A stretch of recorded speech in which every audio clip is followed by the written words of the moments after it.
PTI का मौजूदा एहतजाज सानिया 9 मई से कम नहीं था। वज़ीर दाखिला ने पीटीआई की लाशों की ख्वाहिश पर पूरी नहीं होने दी। शर्जील मेमन कहते हैं कि आपको रिलीफ चाहिए तो अदालतों से लें। ऐसा कभी नहीं देखा कि किसी ने कानून की रिट को चैलेंज किया हो।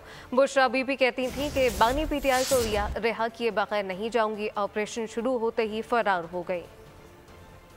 ये 2-3 दिन की कॉल 9 में से किसी भी सूरत में कम नहीं थी। एहतजाज का मकसद ये नहीं कि आप हुकूमत को यरगमाल बना लें। चीफ मिनिस्टर साहब ये कहते हुए आए थे कि पीटीआई चाहती है कि उनको लाशें मिले, और उन्होंने जिस स्ट्रेटजी के साथ जो पीटीआई की वो ख्वाहिश पूरी होने नहीं दी, जो उनको डेड बॉडी चाहिए थी, ये काबिल तहसीन उनकी स्ट्रेटजी थी। खास तौर पर ये बुशरा बीबी साहिबा जिस तरह आई है, उनका ये रोल बहुत नेगेटिव रहा है। जिस तरीके से उन्होंने फिर कंटेनर पर खड़े होकर कहा कोई और चला जाए या ना चला जाए, मैं यहाँ से नहीं जाऊंगी। जैसे ही पुलिस ने एक्शन किया तो सबसे पहले चीफ मिनिस्टर खैबर पख्तूनख्वा भागे, और सबसे पहले बुशरा बीबी साहिबा वो कंटेनर छोड़कर और वो स्टेज छोड़कर सबसे पहले फरार हुई। आपको जो आपके इश्यूज है, आपके लिए अदालतें मौजूद हैं। हम भी अदालतों को फेस कर रहे हैं ना, हम भी सालों साल अदालतों को फेस करें, आप भी अदालतों को फेस करें। आप अदालतों से रिलीफ लें।